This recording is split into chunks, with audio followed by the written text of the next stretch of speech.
You can become a leader of men. You can enjoy your leisure. You can gratify your friends, confound your enemies, impress your children, and enrich and revitalize your marriage. This knowledge, in short, will revolutionize your life, perhaps save it. So, if you have courage, read on, mark, memorize, and apply the Peters principle.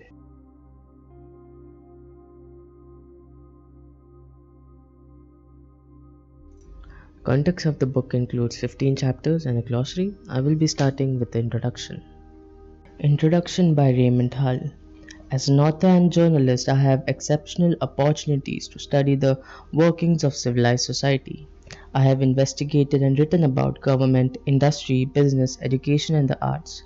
I have talked to and listened carefully to members of many trades and professions, people of lofty, milding, and low stations. I have noticed that, with few exceptions, men bungle their affairs. Everywhere I see incompetence rampant, incompetence triumphant. I have seen a 3/4 mile long highway bridge collapse and fall into the sea because, despite checks and double checks, someone had botched the design of the supporting pier. I have seen town planners supervising the development of a city on the floodplains of a great river, where it is certain to be periodically inundated. Lately, I read about the collapse of three giant cooling towers at the British power station. They cost $1 million each, but were not strong enough to withstand a good blow of wind. I noticed with interest that the indoor baseball station at Houston, Texas was found on completion to be peculiarly ill suited to baseball. On bright days, fielders could not see fly balls against the glare of the skylights. I observed that appliance manufacturers, as regular policy, establish regional service depots in the expectation, justified by experience, that many of the machines will break down during the warranty period. Having listened to the motorists' complaints and faults in their new cars, I was not surprised to learn that roughly one-fifth of automobiles produced by major manufacturers in recent years have been found to contain potentially dangerous production defects. Please do not assume that I am jaundiced ultra-conservative, crying down contemporary men and things just because they are contemporary. Incompetence knows no barriers of time and place. Macaulay gives a picture drawn from a report by Samuel Pepys of the British Navy in 1684. The naval administration was prodigy of wastefulness, corruption, ignorance, and indolence. No esteem could be trusted, no contract was performed, no check was enforced. Some of the new men of the war were so rotten that unless speedily repaired, they would go down at their mornings. The sailors were paid with so little punctuality that they were glad to find some usher who would purchase their tickets at 40% discount. Most of the ships which were afloat were commanded by men who had not been bred to the sea. Wellington examined the roster of officers assigned to him for the 1810 campaign in Portugal said, "I only hope that when the enemy reads the list of their names, he trembles as I do." For the most of the World War II, the British armed forces fought with explosives much inferior weight from weight for those in German shields and bombs. Early in 1940, British scientists knew that the cheap, simple addition of little powdered aluminum would double the power of exiting explosives, yet the knowledge was not applied till 1943. In the same war, Australian commander of a hospital ship checked the vessel's water tanks after a refit and found them painted inside with red lead. It would have poisoned every man aboard. These things and hundreds of these like them I have seen and read about and heard about. I have accepted the universality of incompetence. I have stopped being surprised when a moon rocket fails to get off the ground because something is forgotten, something breaks, something doesn't work, or something explodes prematurely. I am no longer amazed to observe that a government employed marriage counselor is a homosexual. I now accept that statesmen will prove incompetent to fulfill their campaign pledges. I assume if they do anything, it will probably be to carry out the pledges of their opponents. This incompetence will be annoying enough if it were confined to public works, policies, space travel, and such vast remote fields of human endeavor. But it is not. It is close at hand to an every present nuisance. As I write this page, the woman in the next apartment is talking on the phone. I hear every word she says. It is 10 p.m. The man in the next apartment has gone to bed early with a cold. I hear every cough he does. When he turns in his bed, I hear his springs squeak. I don't live in a cheap rooming house. This is an expensive, modern, concrete, high rise apartment block. What's the matter with the people who designed this and built it? The other day, a friend of mine bought a hacksaw, took it home, and began to cut an iron bolt. At his second stroke, the saw blade snapped and the adjustable joint of the frame broke, so that it could not be used again. Last week, I wanted to use a tape recorder on the stage of a new high school auditorium. I could not get no power for the machine. The building engineer told me that in a year's occupancy, he hasn't been able to find a switch that will turn on current in the base plug on the stage. He was beginning to think that they were not wired up at all. This morning, I set out to buy a new desk lamp. In a large furniture and appliance store, I found a lamp that I liked. The salesman was going to wrap it, but I asked him to test it first. I'm getting cautious nowadays. He was obviously unused to testing electrical equipment because it took a long time to find a socket. Eventually, he plugged the lamp in, then could not switch it on. He tried another lamp on the same style that would not switch on either. The whole consignment had defective switches. I left. I recently ordered 600 square feet of fiberglass insulation for a cottage I am renovating. I stood over the clerk at the desk to make sure he got the quantity right. The building supply firm billed me for 700 square feet and delivered 900 square feet. Education often taught us as a cure for illness is apparently no cure for incompetence. Incompetence runs riot in the halls of education. One high school graduate in theory cannot read at normal 5th grade level. It is now commonplace for colleges to be giving reading lessons to freshmen. In some colleges, 20% of freshmen cannot read well enough to understand the textbooks. I received mail from a large university 15 months ago. I changed my address. I sent the usual notice to the university. My mail kept going to the old address.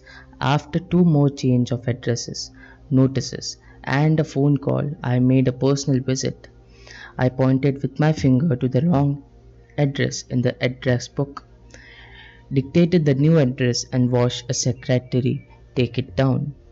The mail went to the old address again.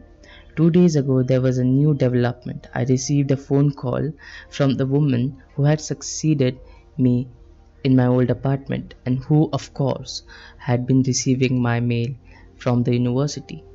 She herself had just moved again, and my mail from the university has now started going to her new address.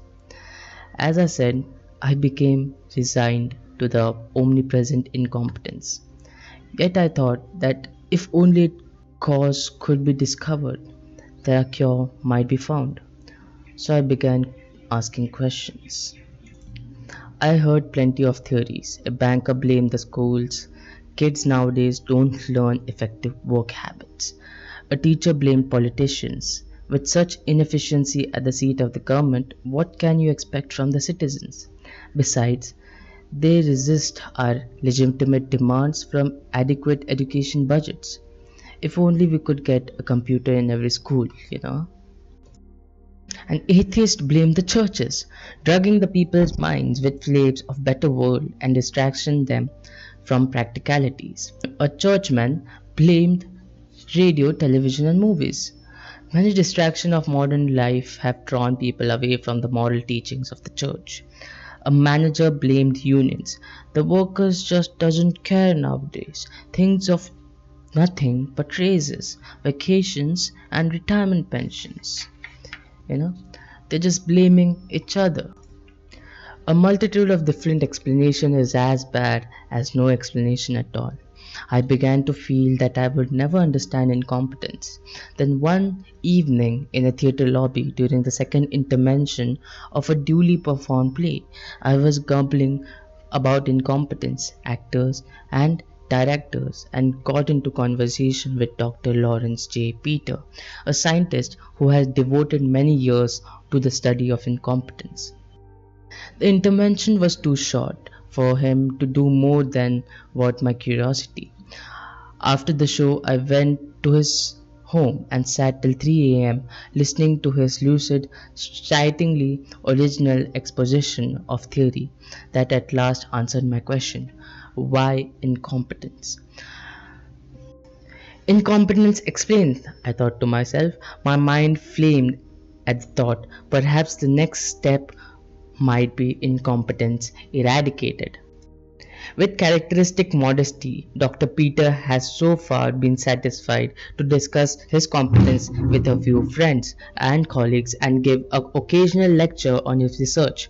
His vast collection of incompetention, his brilliant galaxy of incompetence theories and formulae had never appeared in print. Possibly my principle could be benefiting mankind, said Peter, but I am busy with routine teachings and associated paperwork. There are faculty committee meetings and continuing research. Someday I may sort out the material and arrange it for publication, but for the next 10 to 15 years I am busy. I won't have time, Peter said. I stressed the danger of procrastinating, and at last Peter agreed to collaboration. He will place his extensive research and reports and huge manuscript at my disposal. I will condense them into a book. The following pages present Peter's explanation of his principle, the most penetrating social and psychological discovery of the century. Dare you read it, dare you face it. In one binding revelation, the reason why schools do not bestow wisdom, why governments cannot maintain order, why courts do not dispense justice, why prosperity fails to produce happiness, why utopian plans never generate utopias. Do not decide lightly. The decision to read on is irrevocable. If you read, you can never regain your present state of blissful ignorance. You will never again unthinkingly penetrate your superiors or dominate your subordinates. Never. The Peter principle once heard cannot be forgotten. What have you to gain from the reading on? By conquering incompetence in yourself and understanding incompetence in others, you can do your work more easily, gain promotion, and make more money. You can avoid painful illness. You can become a leader of men. You can enjoy your leisure. You can gratify your friends, confound your enemies, impress your children, and enrich and revitalize your marriage. This knowledge, in short, will revolutionize your life, perhaps save it. So, if you have courage, read on, mark, memorize, and apply the Peter's principle. This was the introduction of the Peter's Principle, written by Dr. Lawrence J. Peter and Raymond Hull. I will be reading this book and probably uploading it. I have been wanting to start a YouTube channel for a long time, and I had just kept procrastinating and thinking, brainstorming what I will do and how I will be doing it. This is how I have decided for now: start reading books. That's why I will be reading books and doing voiceovers or whatever this is, personal book reading. I don't know. Anyways, this is the introduction of the Peter Principle, written by Dr. Lawrence J. Peter and Raymond Hull. If you're watching this and if you like this video, if you are interested in this book and learning more about it, please like, subscribe, and let me know in the comments if you want me to read a certain book. I will properly purchase it and probably read it. Thank you for watching, listening, hearing, whatever, and I'll see you. Bye.